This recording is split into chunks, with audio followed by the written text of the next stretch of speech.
up for us for players today. Running back Will Shipley. You'll go ahead with questions whenever you're ready. Will, the hit the other day, I saw how mad you were after. What was going on there, and what were you thinking happened on it? Yeah, looking back at it, I think in talking with everybody, it's kind of consensus, just frustration that, it's not even being reviewed for a targeting call. I think that everybody has a role to play. Everybody has a responsibility, and I absolutely love the refs and the work that they put in, but I believe it's their responsibility to keep the players safe. And I was frustrated just because I didn't think that they were doing their part in that degree. Looking back at it, just frustrating. I, as much as anybody else, wants to protect myself. And I understand that, I chose to play football, and it's a violent game, very physical, but just try to protect myself to the nth degree. And when something like that happens, really the past two big ones, the NC State hit and then that one, just direct head-to-head contact, and not much I can do about it, getting hit in the back of the head. So, yeah, I think that's where you saw the frustration come from, is, just understanding that everybody has a responsibility on the field. For me, it's to, lay my life down the line for my brothers and the people beside me, and for them, it's to protect the players on the field. Yeah, I was going to ask, was it rooted from what happened at NC State, and that's because you were just coming off that concussion and all that? Yeah, I think it definitely plays a role. That's the probably the biggest concern for me, looking back at it. The first time I've really been knocked unconscious, and really the first season where I've thought a lot about my head and the injuries that can happen to it. So I think it definitely stemmed a little bit from that. First game back, just being a little timid, a little hesitant going into the game, as I think any athlete would in my case. So yeah, I think it definitely stemmed from that a little bit. What do you remember from the NC State hit? From not much other than from going back and looking at it. I was knocked unconscious. Don't remember much of the play. The training staff did an incredible job getting out there to me quick and making sure that I was all right. And then, taking the precautions that they needed to after to, get scans and do everything along those lines. But yeah, don't remember too much from the NC State play. Definitely a little scary, but like I said, it's, part of the game, something I signed up for. So. I guess when you go back and watch it later, do you feel lucky that it wasn't worse than it was? Yeah, no doubt. I thank God and just His guidance in me. I think looking back, even my freshman year at NC State, the knee injury could have been a lot worse than it was. The neck injury at NC State could have been a lot worse than it was. So definitely very grateful for the outcome of both of those, and that nothing worse happened. And yeah, just thankful. How hard is it to watch yourself get injured? Yeah, it's tough.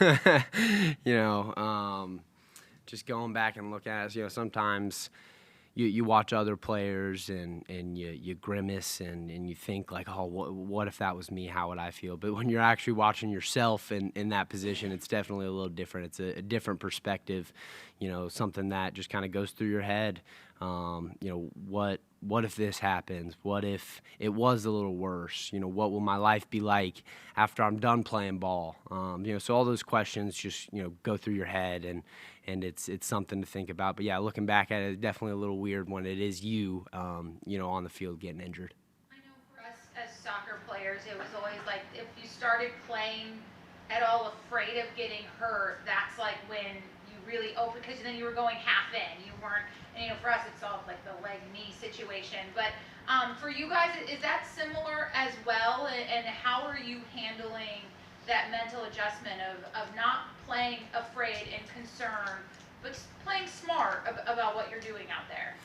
Yeah, I think that aspect is yeah, in any physical sport. Like you said, soccer, obviously, and football, it's a big deal as well. But it's something that I don't really have to worry about too much. When I cross those lines, I'm gonna give it 110% every time. I understand the implications that come from that and arise from that, but when I get out on that field, knowing that I'm cleared by the training staff, cleared by myself, making sure I feel good when I get out there. I'm gonna lay it down all on the line for the people beside me. But yeah, it's definitely a big mental factor. Just gladly one that I don't have to worry too much about. Thank God. In terms of protocol and stuff from NC State week to Notre Dame week and Georgia Tech, like what did you have to go through? What do you have to do to get to the point where you could play? Does Tech feel good about it? Yeah, definitely. So, it was a little difficult for me just because I was dealing with concussion symptoms plus the neck symptoms as well, just some muscular stuff, range of motion. So, just having to get through both of those, and kind of just having overlapping symptoms. So that was I think the most difficult part for me was understanding whether a headache was coming from tension issues or it was actually from head issues. But yeah, went through the protocol, did a great job in just communicating and being on the same page as the training staff, but kind of just took it slow at the beginning of Notre Dame week and was going to see where I was at on Tuesday, Wednesday to kind of decide where I was going to be. Ultimately kind of decided that I wasn't going to be able to participate in the Notre Dame game and focused our efforts to get me back for Georgia Tech, and was able to get in on Thursday, Friday, even on Saturday morning, and go through some of the protocol stuff to make sure that I'd get a head start going into the Georgia Tech week. Did you have a cue collar on for that game, the Keekly kind of product? I did, yeah. Yeah, so actually, funny story. My brother, who plays lacrosse at the University of Pennsylvania, one of his teammates, his dad is really involved with Q Collar on the business side of things. So he had reached out to my dad, I think last year, and it was something that I didn't really want to do, but just taking into consideration the head injury from NC State, something that I just wanted to try out, and felt really great. I think it's a great product, and if it gives me any sense of protection out there, then I'm willing to try it, and think that it paid off well. Georgia Tech for sure. Do you think you'll wear it, or? Yeah, I definitely see myself wearing it, in the foreseeable future, unless it poses any challenges, which it didn't during practice or during the Georgia Tech game. So I think we should be good moving forward.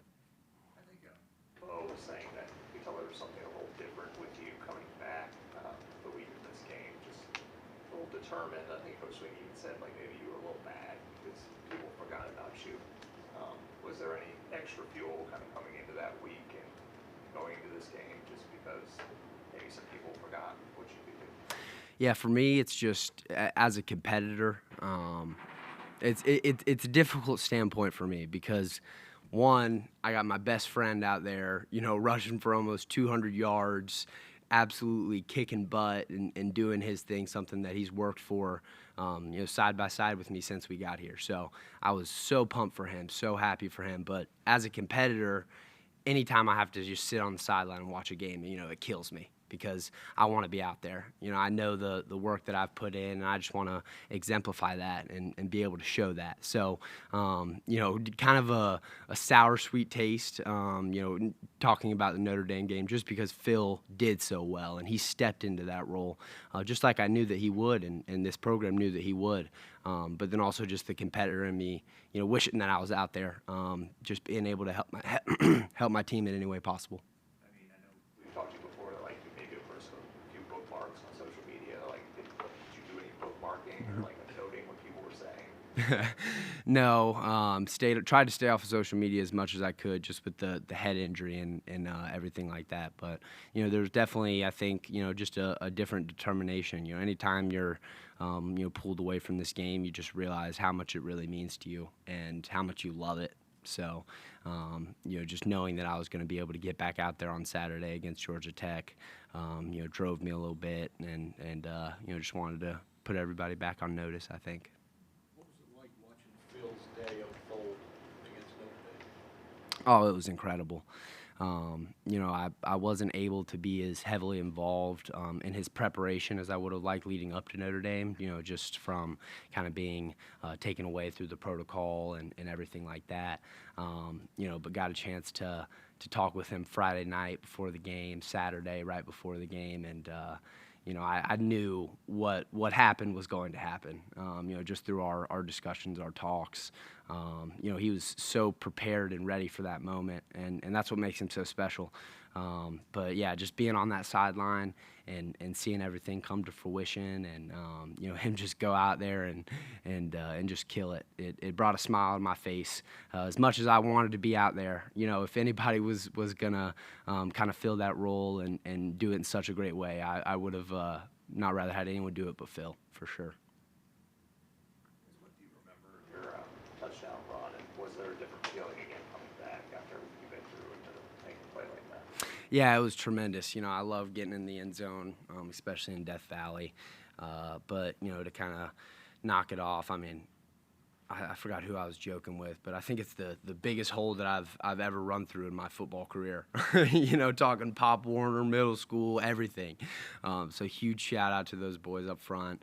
They opened it up. Troy Stellato did a great job of covering up the DB, giving me a chance to break it out to the outside, and then I just had to finish the run. But yeah, I was pumped to get in the end zone. Brought a little fire, within me. Hopefully, within the stadium too, gave us some momentum. So yeah, it was great getting back in the end zone for sure. What does it mean for you again? You talked about Phil being your best friend. To have both of you guys roll in the same game, what was that like for the two of you? I guess in the midst of it. Yeah, it's great. I think Sweeney pulled us together right before the fourth quarter when we started, substituting a little bit, and got Coach Spiller, Coach Davis, me, and Phil together, and was like, y'all two remind me of them two. Just being able to have that 1-2 punch, and you can't just game plan for Phil because I'm gonna show up too, and you can't just game plan for me because Phil's gonna show up as well, right? So it's just a great feeling knowing that we complement each other so well, and we're able to go out there and just wreak havoc. That provided a bit of perspective for you, maybe, because we talked about this 1-2 punch way back when we all first got out here in the fall.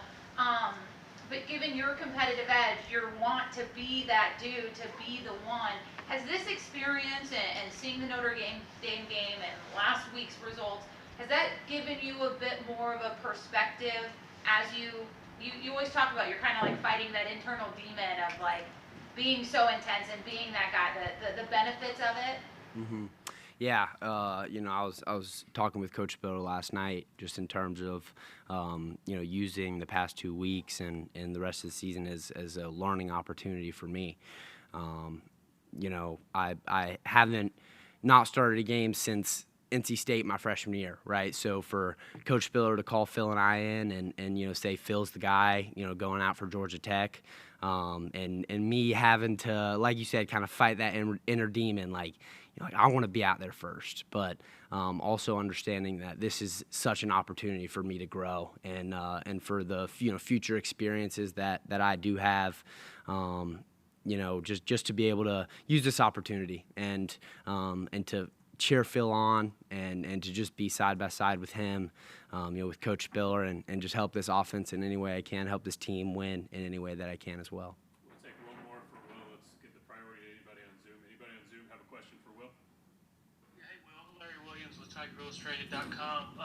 Obviously, you're focused on Saturday and the rest of the season, but just curious if you've given any thought to your future beyond this season. Are you planning on being back next year? Yeah, great question. I think I've been trying to stay in the present, as much as I can. Especially with just how the season has gone and what Coach Sweeney preaches to us every day, just being in the being in the now. I don't know if you can see my shirt. It's perfect, but I've definitely thought a little bit about it. It's something that is inevitable. Just the opportunities that are there after this season, but haven't put enough thought into it. So I wouldn't be able to give you a great answer right now. But it's definitely something that's going to be weighing on me. But my team deserves my full attention and my full preparation to go out here, win these last 2 regular season games, and then see what comes after that.